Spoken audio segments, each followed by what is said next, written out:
बोलो। Hello students, मैं सीमा सिंह। मैं कोशिका या सेल पार्ट 4 आज आपको बताने जा रही हूँ। पार्ट 4 में मैं कोशिका के बारे में बताने जा रही हूँ। ऑलरेडी हम लोगों ने बहुत चीज़ें डिस्कस कर लिया है कोशिका का, यह पादप कोशिका, जिसके बारे में मैंने थोड़ा थोड़ा बताया ताकि सभी बच्चे जान सके। 8 के बाद जिन्होंने विज्ञान छोड़ा उनको भी लाभ मिले। उसके बाद मेरी तेज़ी धीरे धीरे बढ़ते जाएगी जैसे जैसे आप चीज़ों को समझते जाएंगे। तो मैंने अपने 3 वीडियोज़ जो जारी कर चुकी हूँ मैं, उसमें मैं बता चुकी हूँ कि ये पादप कोशिका का आउटर भाग जो है, यानी आउटर वॉल जो है, उसको हम लोग कोशिका भित्ति कहते हैं। उसके नेक्स्ट वाला जो लेयर है उसको प्लाज्मा मेम्ब्रेन कह रहे हैं या प्लाज्मा भित्ति कहते हैं। उसके बाद मैंने बताया था बीच में केंद्रक है, केंद्रक के बारे में अच्छे से डिस्कस किया था। यहाँ जो ब्राउन पार्ट मैंने बताया है, ठोस पार्ट, वो केंद्रिका है। आपको जो स्काई कलर से दिख रहा है पतले पतले धागे जैसी संरचना, गुणसूत्र, और गुणसूत्र के ऊपर जो छोटे छोटे मैंने दानेदार संरचना बनाया है वो है आपका जिन। उसके बाद मैंने बताया था एंडोप्लाज्मिक रेटिकुलम यानी कि अंतर्द्रव्यी जालिका का के बारे में, जो पूरी जीवद्रव्य में फैली रहती है और क्या है, जीवद्रव्य में फैली रहती है और कोशिका को आकार प्रदान करती है, तथा सेलेक्टिव चीज़ें जो रहती है, जो बगल वाली कोशिकाओं को या आसपास की कोशिकाओं को ज़रूरत होती है, तो चीज़ों का आदान प्रदान भी इसके द्वारा संभव होता है। और इसके ऊपर जो दानेदार संरचना है, जिसको मैंने राइबोसोम कहा था, वो प्रोटीन संश्लेषण में कार्य करता है। तो प्रोटीन जब बनता है तो प्रोटीन इसके थ्रू दूसरे कोशिकाओं में या अपनी कोशिकाओं में कहीं ज़रूरत है तो वहाँ ट्रांसपोर्टेशन होता है।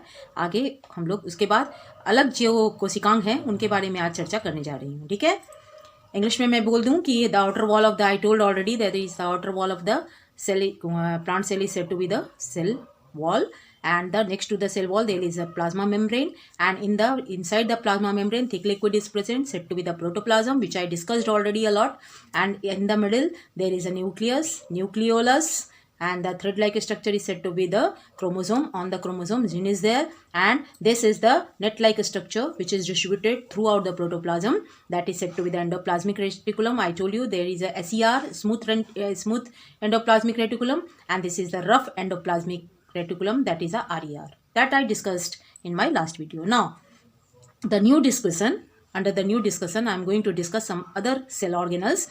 मैं सभी अब दूसरे कोशिकांग के बारे में बताने जा रही हूँ जो बहुत इंपॉर्टेंट है और प्लांट सेल में पाए जाते हैं। यहाँ मैं एक संरचना बना रही हूँ, ध्यान से देखिएगा।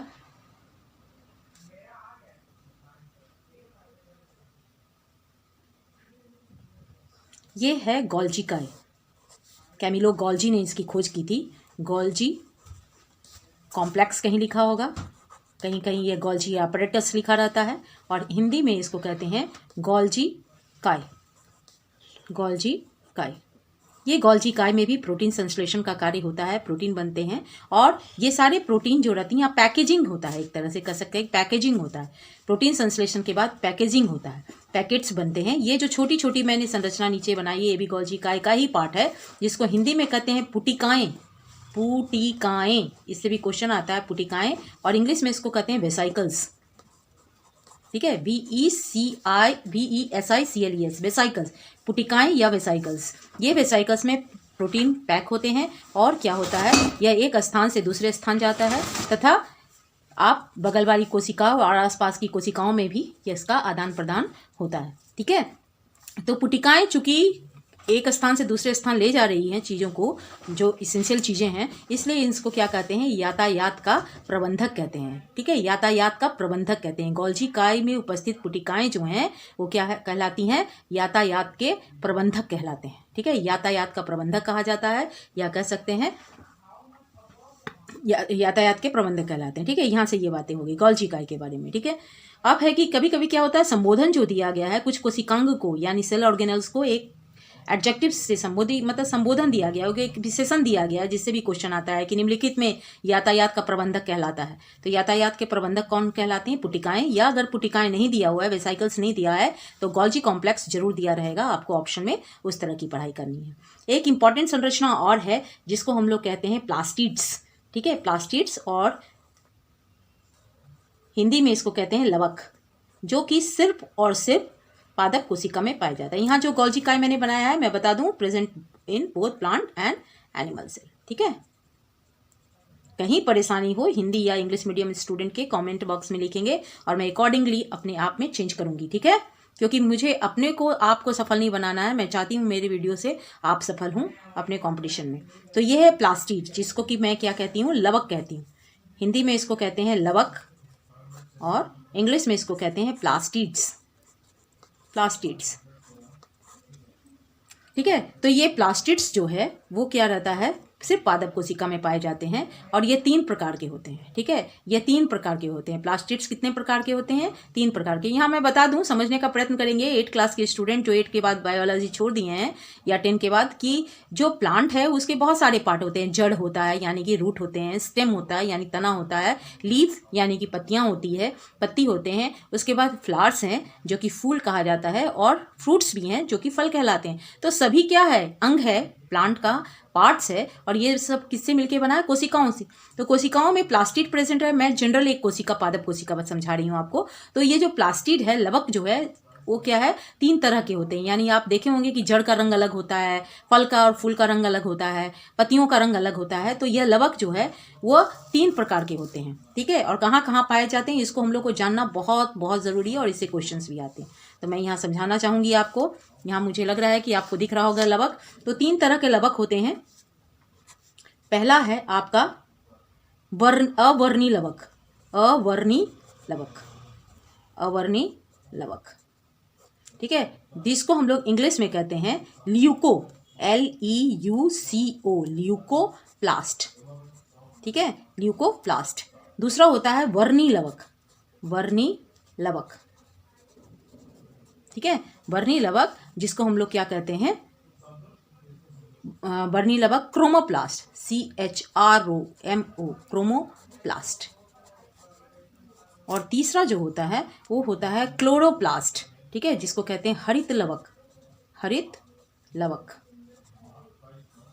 हरित लवक यानी कि क्लोरोप्लास्ट, जिसे आप सभी परिचित हैं, CHLORO, क्लोरोप्लास्ट, ठीक है।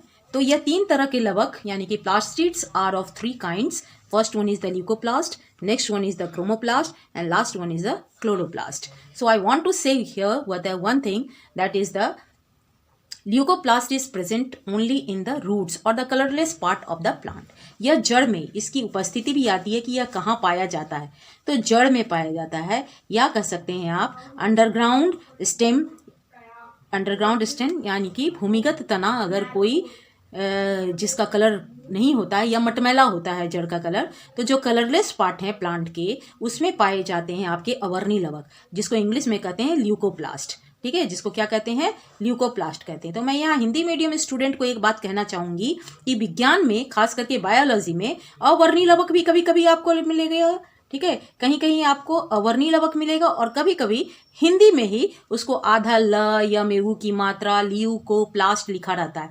तो आप दोनों शब्दों से परिचित रहें, और एक बार अगर ध्यान दे देंगे तो उस समय ऑप्शंस, जब 4 ऑप्शंस आपके सामने आते हैं तो आप जरूर पकड़ लीजिएगा, ठीक है। अब है दूसरा है वर्णी लवक क्रोमोप्लास्ट। वर्णी मतलब जो वर्ण प्रदान करता है, रंग प्रदान करता है, यानी give colours to the part of the plant. तो कौन सा कलरफुल पार्ट होता है प्लांट का, कौन सा रंगीन पार्ट होता है, फूल और फल। फल के छिलके भी कलरफुल होते हैं कुछ कुछ, और फूल होते हैं। तो यहाँ पे क्या होता है, आपके वर्णी लवक यानी क्रोमोप्लास्ट पाए जाते हैं। तो आप लिख सकते हैं फल एवं फूल, फल एवं फूल, ठीक है, सॉरी आप देख सकते हैं स्पेलिंग फूल, ठीक है, फल एवं फूल यानी कि फ्रूट्स एंड फ्लावर्स, ठीक है।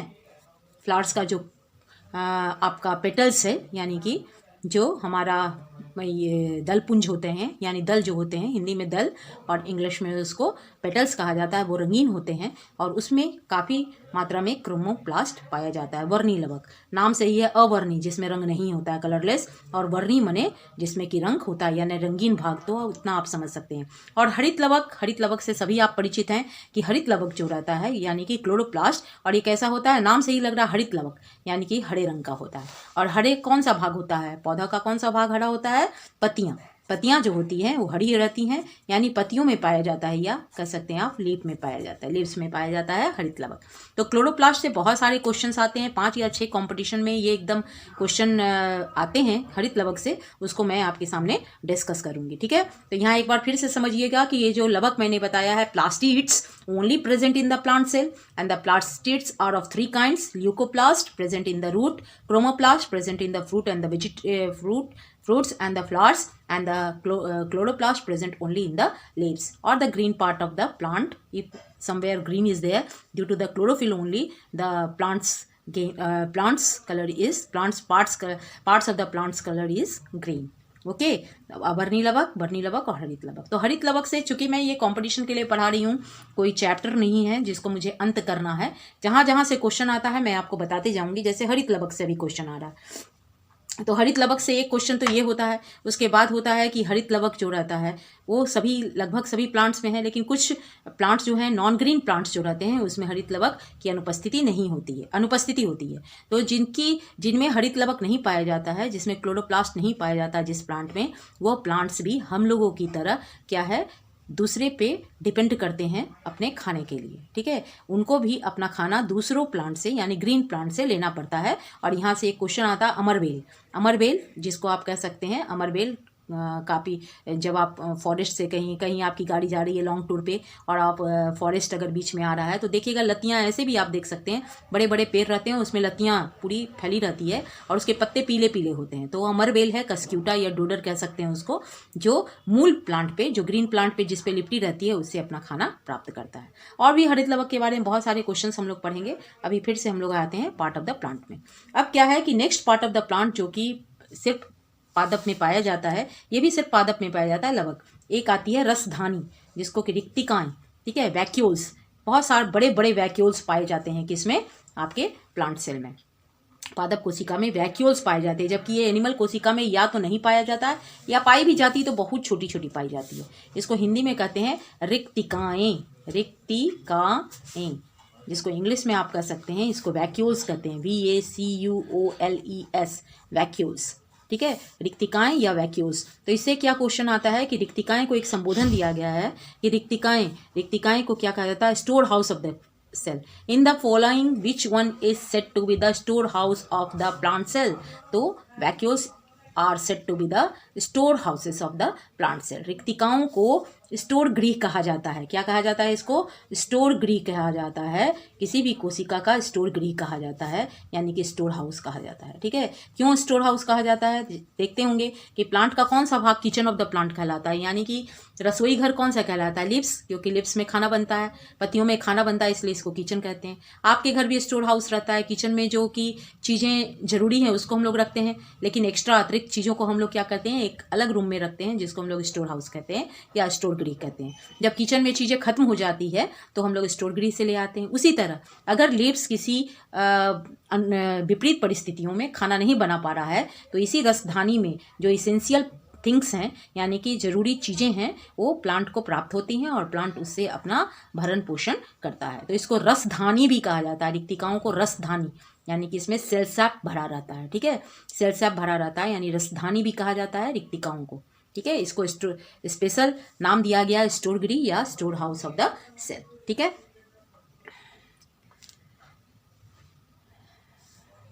नेक्स्ट जो रहता है प्लांट में, उसको मैंने यहाँ राइबोसोम जैसे बताया था। राइबोसोम सिर्फ एंडोप्लाज्मिक रेटिकुलम यानी कि जालिका पे नहीं रहता है, कहीं कहीं छितरी हुई भी आपको मिलेगी, यह भी क्या है, राइबोसोम है। और जैसा कि मैंने बता दिया आपको, राइबोसोम को क्या कहते हैं हम लोग, प्रोटीन संश्लेषण राइबोसोम। इसको भी एक संबोधन दिया गया है, प्रोटीन फैक्ट्री। तो आता है in the following which one is said to be the protein factory of the cell. तो ribosome is said to be the protein factory. Okay, protein factory या कह सकते हैं आप प्रोटीन फैक्ट्री कहते हैं, या प्रोटीन बनाने का कारखाना कहते हैं राइबोसोम को। यहाँ प्रोटीन सिंथेसाइज होता है या प्रोटीन का संश्लेषण होता है, हिंदी बोले तो। ठीक है, इतनी चीज़ें आपके समझ में आ गई।